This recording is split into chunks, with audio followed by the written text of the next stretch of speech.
오늘 여러분과 더불어서 우주의 중심, 성경의 중심은 하나님이시다라는 주제를 가지고 하나님 말씀 살펴보도록 하겠습니다. 성경 66권의 모든 말씀은 우리 하나님께서 시대마다 선지자들을 통해서 또 사도들을 통해서 기록하게 하셨습니다. 이 성경을 통해서 하나님의 깊으신 그 뜻을 이해하게 하시고 인류가 왜 이 땅에 와서 살며 또 장차는 어디로 가게 될까? 죽으면 이 땅에서 소멸되는 것이 아니라 이후에 그 세계로 다시금 이제 돌아가게 된다는 이런 모든 사실까지 알려주고 있습니다. 그렇다면 오늘 저와 여러분들은 하나님께서 인생 전부를 주관하시고 또 이끌어 주신다는 이 사실들을 반드시 믿어야 되겠습니다. 그래서 이 성경의 그 중심은 누구라고 되어 있습니까? 이 성경이 곧 하나님에 대해서 증거하는 것이다. 요한복음 5장 39절에 그렇게 말씀하고 있지 않습니까? 우리 인류 인생이 하나님을 알아야 됩니다. 하나님을 올바르게 알고 어떤 형태로 오시든 영접할 줄 알고 또 경외할 줄 알고 주신 모든 말씀을 순종하고 따를 줄 아는 신앙을 성경을 통해서 하나님께서 우리 인류에게 알려주고 있지 않습니까? 우리가 하나님이 성경의 중심이고 우주의 중심이라는 대전제를 놓고 생각해 보게 될 때, 그렇다면 만일 하나님 없는 그 신앙은 어떻게 될까? 신앙은 갖고 있다고 하면서 그 중심에 하나님이 없다라고 한다면 아무런 의미가 없겠죠. 구원에 대한 도움도 죄사함에 대한 도움도 전혀 받을 수가 없는 것입니다. 하나님 없는 신앙은 존재할 수가 없는 것입니다. 또 하나님 없는 교회, 교회라고 찬송은 늘 하면서 그 속에 하나님이 아니 계신다면 어떻게 되겠습니까? 오늘날 해변가의 모래알 같은 많은 교회들 속에는 그 중심에 하나님이 없다가 보니까 누구를 중심으로 삼는가? 목사가 중심이 되든가 아니면 중심 리더가 또 생겨나게 됩니다. 그들의 말이 하나님 말씀과 법보다도 더 우선시되는 잘못과 어리석음을 범하고 있습니다. 이유는 그 교회에 하나님이 아니 계시기 때문입니다. 하나님 없는 진리의 제도 의미가 있습니까? 6월절이 빛나고 안식일이라는 진리가 가치가 있는 것은 하나님이 존재하시기 때문 아니겠습니까? 그래서 항상 신앙의 중심에 하나님을 담아 놓으셔야 되겠습니다. 오늘날 우리 주위에 수많은 교회들이 있어도 하나님이 아니 계시기 때문에 교회가 교회로서의 어떤 역할과 그 사명과 기능을 못하는 예가 너무나도 많습니다. 또 한 가지 더 생각해 보겠습니다. 하나님이 없는 예배, 하나님이 없는 찬송, 하나님이 없는 기도, 의미가 있겠습니까? 이 역시도 아무런 의미가 없습니다. 이런 것이 다 의미를 가지려면 누가 계셔야 됩니까? 하나님이 계셔야 됩니다. 하나님이 존재하시기 때문에 우리의 신앙이 빛나고 하나님이 존재하시기 때문에 우리 교회가 때로는 주위로부터 회방을 받지만 인류를 또 천국으로 인도하고 있는 것 아니겠습니까? 이 모든 것에는 하나님이 계시기 때문입니다. 그렇다면 함께 계시는 그 하나님에 대해서도 우리는 잘 알아둘 필요가 있지 않겠습니까? 호세아서 6장 6절의 말씀 보겠습니다. 호세아서 6장 6절의 말씀 보시면 나는 인애를 원하고 제사를 원치 아니하며 번제보다는 하나님 아는 것을 원하노라고 했습니다. 성경 말씀은 우리에게 교훈 주시기를 하나님 아는 것을 원한다라고 했습니다. 이 세상에 많은 사람들이 저마다 이 땅에서의 어떤 삶을 추구하고 물질을 추구하고 한평생 그것을 얻기 위해서 인생도 시간도 많은 것을 투자하고 있습니다. 그러나 하나님 아는 이 일에는 시간이 없습니다. 좀 바쁩니다. 이런 잘못된 삶의 어떤 그 방향으로 하나님 알 수 있는 기회를 낭비하고 있는 가운데 있습니다. 여러분, 이 땅에 살아가면서 재물을 많이 얻어야 되겠다, 이렇게 생각하고 태어난 사람이 있습니까? 세상에 많은 사람들은 태어나서 이날까지 물질을 많이 얻어야 되겠다, 이런 어떤 것 생각들을 대물림하고 있는 가운데 있습니다. 그러나 이 땅을 떠날 때에는 모두가 빈손으로 갑니다. 아무것도 가져갈 것이 이 땅에는 없습니다. 하나님께서 인류 인생을 창조하셨을 때 그들에게 하나님 아는 것을 더 바라신다라고 하셨습니다. 물질을 얻는 것도 중요하고 이 땅에 살아가는 생애도 다 중요하겠습니다만, 결국 우리 인생이 천국으로 돌아가는 날 하나님을 제대로 알고 경외하고 그 말씀을 제대로 순종하면서 살았는가 살지 못했는가, 이것이 이제 더 큰 문제로 작용되게 될 것입니다. 그래서 하나님이 없는 신앙, 하나님이 없는 교회, 하나님이 없는 진리의 제도, 하나님이 없는 예배, 아무 의미가 없고 소용이 없습니다. 그래서 호세아 선지자는 우리에게 하나님을 알라고 이렇게 일깨워 주셨고요. 신약으로 넘어와서 골로새서 2장 2절의 말씀 함께 보겠습니다. 골로새 2장 2절의 말씀 보시면, 이는 저희로 마음의 위안을 받고 사랑 안에서 연합하여 원만한 이해의 모든 부요에 이르러 하나님의 비밀인 누구를 깨닫게 하려 한다고요?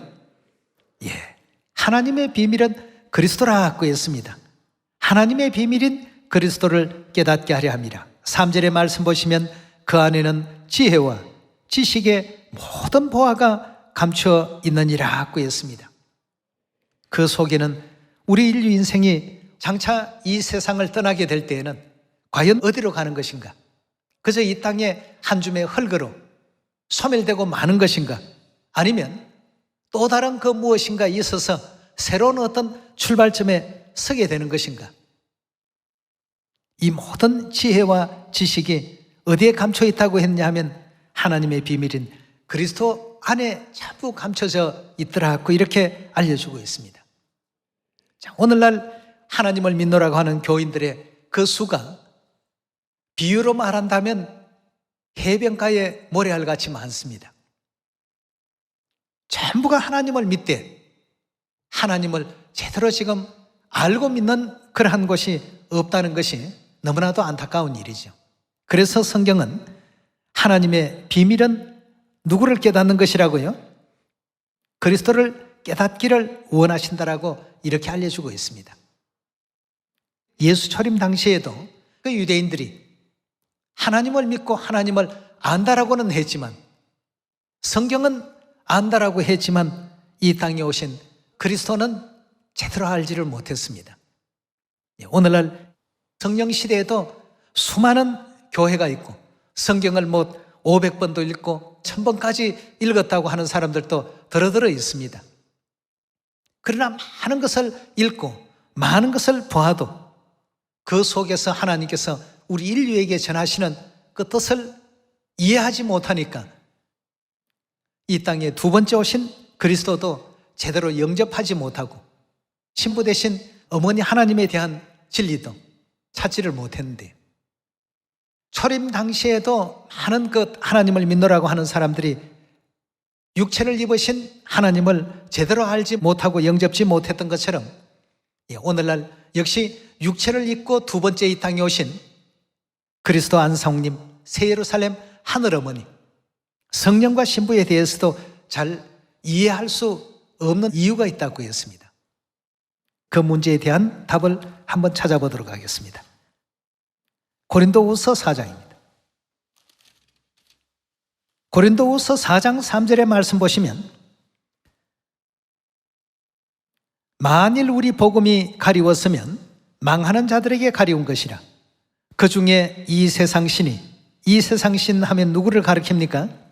공중의 권세 잡은 자로 비유되어 있는 사단을 의미하고 있습니다.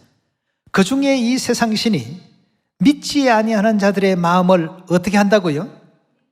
혼미하게 만든다고 했습니다. 진실과 거짓을 분간하지 못하게끔 혼미하게 하여 그리스도의 영광의 광채가 비치지 못하게 전부 가려놓았다고 했습니다. 사람이 어떻게 하나님이 될 수 있느냐? 또 하나님께서 오신다면 미국 같은 저런 대국에서 아주 화려하게 등장하셔야지, 이런 작고 조그만한 나라에 그 오실 리가 있겠느냐? 등등의 자신들의 생각을 그렇게 피력하고 있습니다. 이런 이면에는 이 세상 신의 작용이 있었습니다. 이 세상 신이 믿지 아니하는 자들의 마음을 혼미케 하여 그리스도의 영광의 복음의 광채가 비치지 못하게 하미니 그리스도는 하나님의 형상이라. 6절로 넘어갑니다. 어두운 데서 빛이 비치리라 하시던 그 하나님께서 예수 그리스도의 얼굴에 있는 하나님의 영광을 아는 빛을 우리 마음에는 전부 비춰주셨더라 하고 했습니다. 이 세상 신이 다른 사람들의 눈은 전부 그와 같이 가려놓았지만 우리에게는 하나님께서 보게 만들어 놓으셨습니다.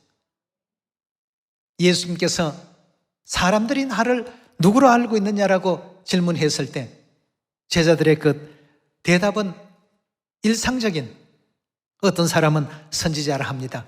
어떤 사람은 예레미야라고 합니다. 어떤 사람은 엘리야라고 합니다. 그럼 너희는 나를 누구로 알고 있느냐? 주는 그리스도시요 살아계신 하나님의 아들이시니다. 바요나 시모나, 네가 참 복이 있구나. 이를 내게 알게 하니는 이 세상 사람들이 아닌 하늘에 계신 너희 아버지시란 말이에요. 여러분, 하나님을 안다는 것은 너무나도 큰 행운이요 행복입니다. 우주의 중심인 하나님을 알고 성경의 중심인 하나님을 우리가 제대로 알았을 때 하나님께서 펼쳐놓으신 영원한 세계에 나아갈 수 있는 자격이 주어지는 것 아니겠습니까?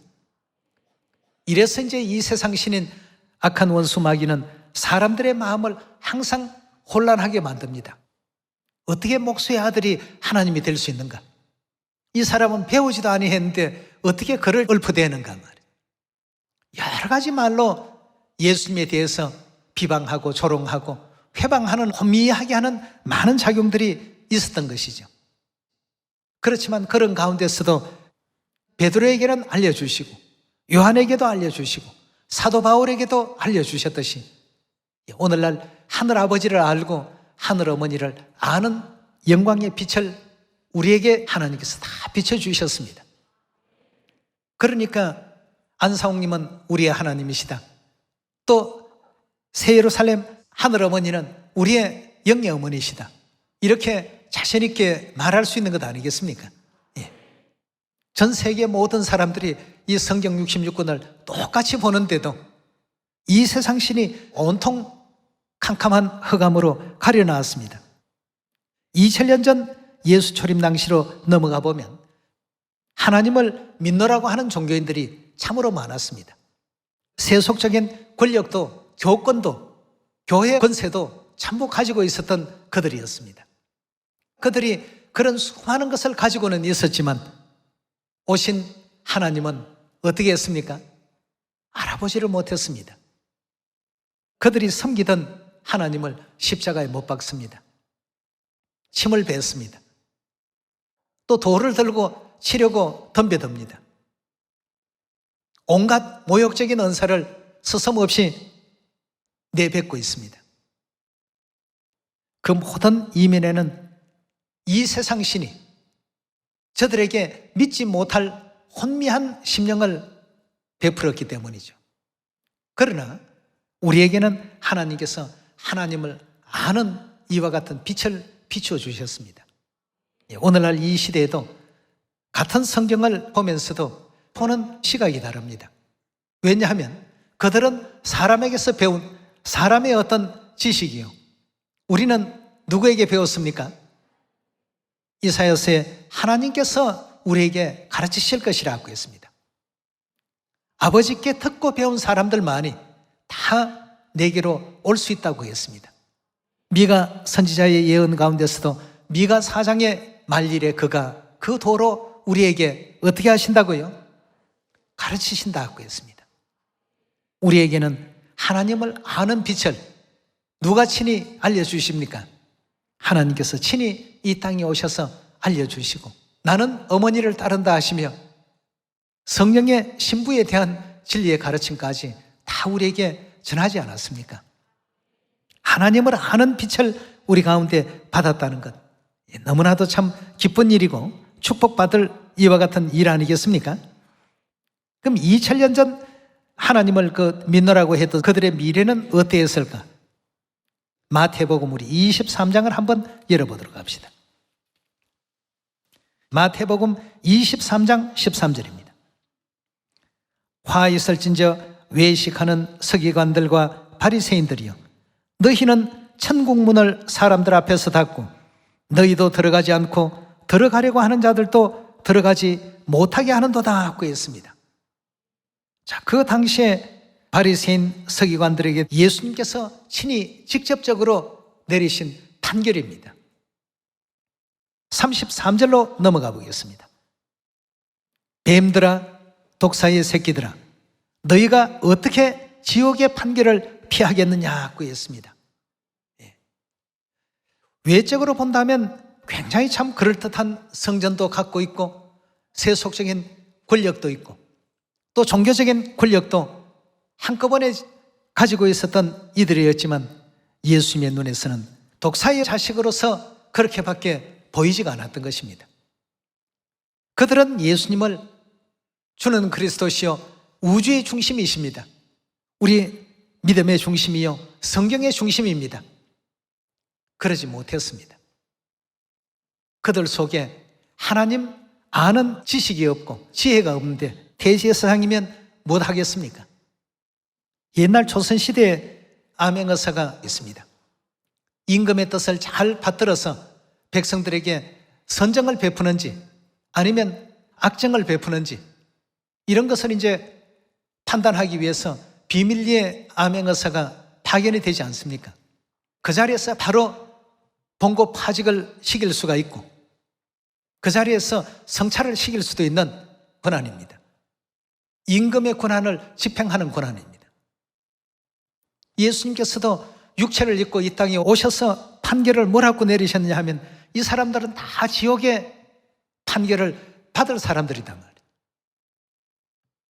그 당시에 수많은 종교인들이 외면했던 예수님이지만 베드로는 깨닫고 요한은 깨닫고 사도 바울은 깨닫고 그들의 어떤 목숨이 다하는 그 순간까지도 우주의 중심은 하나님이시고 우리 성경의 중심도 하나님이신데 그 하나님께서 육체의 옷을 입고 이 땅에 나타나셨단 말이에요. 다른 사람들이 안 믿는다고 세상이 성경의 원리를 따르지 않는다고 해서 우리도 그런 행위를 본받으면 되겠습니까? 구원받을 자들은 이 성경의 가르침을 그대로 존중하고 따라야만 됩니다. 이 성경 66권의 모든 가르침은 하나님께서 주신 진리의 길이라는 것을 결단코 잊지 않고 준행할 수 있는 우리가 되어야 되겠죠. 자, 오늘날 이 시대를 한번 되돌아봅시다. 히브리서 9장 보시면 자기를 바라는 자들을 구원에 이르게 하기 위해서 어떻게 오신다고 했죠? 두 번째 2000년 전 육체를 입으신 그 형태대로 이 땅에 오시겠다고 했습니다. 오실 때는 예수라는 이름이 아닌 새로운 이름을 가지시고 동방 땅끝 나라에 오시겠다고 이렇게 알려주고 계시죠. 그래서 선지자들은 마지막 오시는 그 그리스도에 대해서 이렇게 설명하고 있습니다. 호세아서 3장 5절의 말씀 함께 보겠습니다. 호세아 3장 5절의 말씀 보시면 그 후에 저희가 돌아와서 그 하나님 여호와와 그 왕 누구를 구한다고요?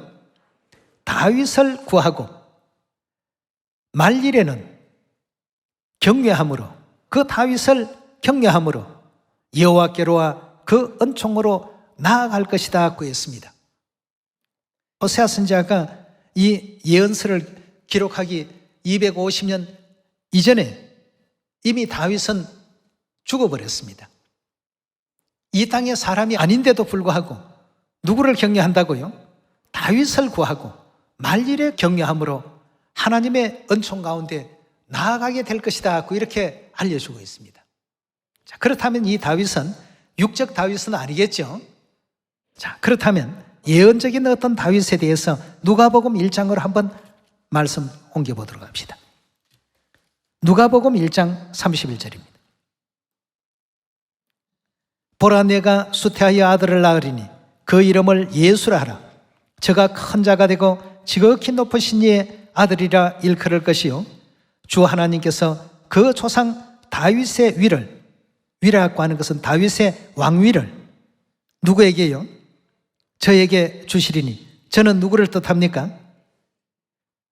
예수님이죠. 예수님에게 주시리니. 33절의 말씀 보시면 영원히 야곱의 집에서 왕노릇 하실 것이며 그 나라가 무궁하리라고 했습니다. 자, 그럼 호세아 선지자가 예언했던 다윗은 예수님을 나타내고 있고 다윗의 그 왕위를 예수님에게 주시는데 야곱의 집에서 영원토록 왕노릇 하실 것이다 고 했습니다. 그러나 여러분들이 잘 아시는 바처럼 예수님 초림 당시에 이 땅에 오셔서 30세 침례 받으시고 복음 나라를 3년 이끌어 가시고 올리우셨습니다. 영원토록 왕노릇 하실 것이다 고 되어 있는데 초림 3년으로 끝내셨습니다. 사무엘하 5장을 한번 말씀 옮겨보겠습니다. 4절의 말씀 보시면 다윗이 30세 위에 나아가서 왕위에 나아가서 몇 년을 다스렸다고요? 40년을 다스렸더라고 했습니다. 누가복음 1장 31절에 다윗의 위를 주실 것이다 고 했는데 예수님께서도 30세 왕위에 나아가려면 반드시 기름 부음이 있어야 되겠죠. 왕위에 나아가서 40년을 다스리는 이 예언을 이루어야만 다윗의 왕위에 대한 예언을 완성하셨다고 볼 수가 있겠는데 예수님의 그 사적을 좀 더 살펴보도록 하겠습니다. 누가복음 3장 21절의 말씀 보겠습니다. 백성이 다 세례를 받을세, 즉 침례를 받을세 예수도 세례를 받으시고 기도하실 때 하늘이 열리며 성령이 형체로 비둘기같이 그의 위에 강림하시더니 하늘로서 소리가 나기를 너는 내 사랑하는 아들이라 내가 너를 기뻐하노라 하시니라. 예수께서 가르치심을 시작하실 때 몇 세가 되었다고요? 30세쯤 되시니라고 했습니다. 침례를 받으시고 가르침을 시작하신 그 연세가 30세 정도가 되셨습니다. 이 침례 받는 역사를 누가복음 4장에서는 기름 부음을 받았다라고 이렇게 표현되어 있는데요. 그 장면을 한번 확인해 봅시다. 누가복음 4장 18절의 말씀 함께 보겠습니다. 주의 성령이 내게 임하셨으니 이는 가난한 자에게 복음을 전하게 하시려고 내게 뭘 부으셨다고요? 기름을 부으시고 나를 보내사 포로된 자에게 자유를 눈먼 자에게 다시 보게 함을 전파하며 눌린 자를 자유케 하고 주의 은혜의 해를 전파하게 하려 하심이라 하였더라 하고 했습니다. 침례 받으시고 복음을 전했던 역사를 선지자는 복음을 전파하게 하기 위해서 기름을 부으셨다 이렇게 표현하고 있습니다. 그럼 기름 부음이라고 하는 것은 왕이나 대제사장의 위임식에 일어나는 것 아니겠습니까? 예수님께서 이와 같이 기름 부으심을 30세에 받으셨습니다. 즉 침례를 받으셨죠. 자, 그렇다면 다윗이 30세 왕이 되어 40년을 다스렸던 것처럼 예수님의 통치의 어떤 기간이 40년이 이어져 가야 되겠는데 예수님은 3년 반 공생애로서 모든 것이 다 끝이 났습니다. 다윗의 왕위를 이루시기 위해서는 37년이라는 시간이 더 있어야 되겠는데 어떻게 예언적인 어떤 부분이 해결이 되느냐 이겁니다. 그래서 반드시 두 번째 이 땅에 육체를 입고 오셔야 되죠. 왜냐하면 영으로는 하나님께서 40년만 왕노릇 하십니까? 영원 세세토록 왕노릇 하실 하나님 아니십니까? 그 하나님께서 37년 왕노릇 하셨다, 3년 왕노릇 하셨다, 육체를 입으신 그 기간에 일어나는 것입니다. 그래서 다윗의 예언을 완성하기 위해서 두 번째 또 오십니다. 다윗이 이스라엘을 통치할 때에 왕과 백성들의 그 사이에 백성을 다스리는 법이 있었습니다. 영적 다윗으로 이 땅에 오신 그리스도께서 영적 하늘 백성들을 통치하고 다스리는 데는 반드시 또 생명의 법이 필요합니다. 그 법이 바로 어떤 법이었습니까? 누가복음 22장 7절의 말씀 보도록 합니다. 유월절 양을 잡을 무교절 일이 이런지라 예수께서 베드로와 요한을 보내시며 가라사대 우리를 위하여 유월절을 예배하여 우리로 먹게 하라고 했습니다. 22장 장면은 유월절 장면입니다. 19절로 넘어갑니다. 또 떡을 가져 살해하시고 떼어 저희에게 주시며 가라사대 이것은 너희를 위하여 주는 내 몸이라 너희가 이를 행하여 나를 기념하라 하시고 저녁 먹은 후에 잔도 이와 같이 하여 가라사대 이 잔은 내 피로 세우는 뭐라고요? 새 언약이니 곧 너희를 위하여 붓는 것이라고 했습니다. 이 새 언약은 예레미야 31장 예언 속에서 이미 하나님께서 하나님과 하나님 백성 사이에 통치의 법으로 규정을 해놓으셨습니다. 그 장면도 한번 확인을 해보시는 게 좋겠죠. 예레미야 31장 31절로 넘어가 보겠습니다. 나 여호와가 말하노라 보라 날이 이르리니 내가 이스라엘 집과 유다 집에 새 언약을 세우리라. 예수님께서도 누가복음 22장 20절에 뭐라고 했죠? 이 잔은 내 피로 세우는 새 언약이니 너희를 위하여 붓는 것이라. 새 언약에 대한 예레미야 선지자는 예언을 했고 예수님께서는 그 예언을 실현시키고 계셨습니다. 33절로 넘어갑니다. 나 여호와가 말하노라 그러나 그날 후에 내가 이스라엘 집에 세울 언약은 이러하니 곧 내가 누구의 법이라고 했습니까? 다윗이 이스라엘 백성들을 통치할 때 법이 있었던 것처럼 하나님께서도 하나님과 하나님 백성 사이에 나의 법이라고 하는 이 새 언약의 법을 허락하고 계시는 것입니다. 내가 나의 법을 그들의 속에 두며 그 마음에 기록하여 나는 그들의 누가 된다고요? 하나님이 되고 그들은요 내 백성이 될 것이다 하고 있습니다. 다윗으로 예언되어 있는 그리스도와 그 백성 사이에는 반드시 통치의 법이 필요한데 그 법을 예레미야 선지자는 새 언약의 법이라고 알려주고 있습니다.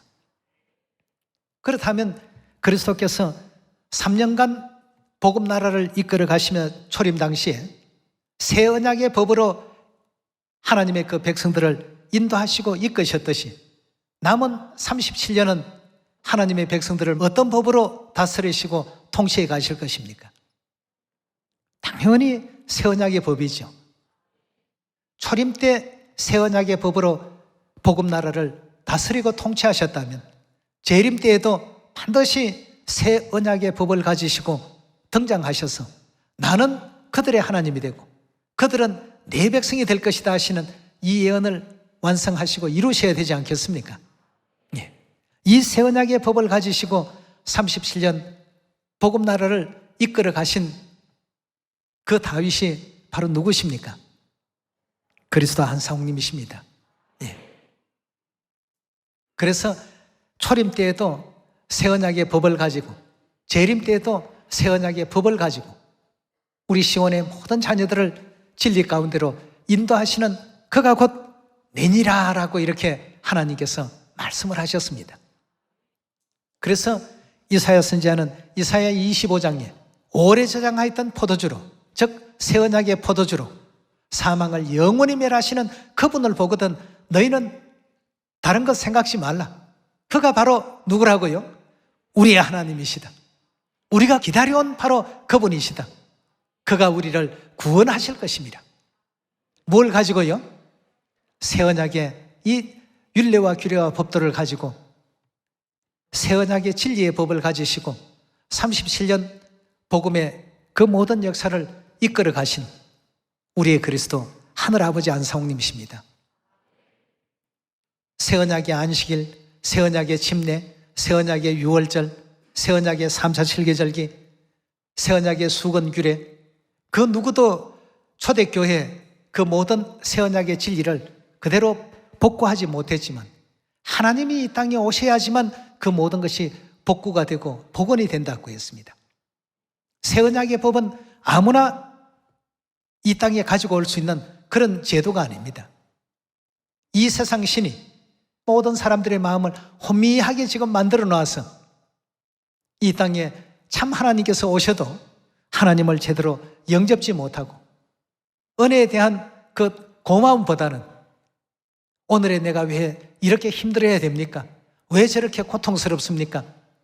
이런 것을 논한다는 것은 참으로 아직까지 하나님 영광을 아는 빛이 충분하게 이렇게 비춰지지 못한 탓이라고 이렇게 밖에 볼 수가 없습니다. 성경과 선지자들은 우리에게 하나님을 아는 영광의 빛을 환히 밝혀주셨습니다.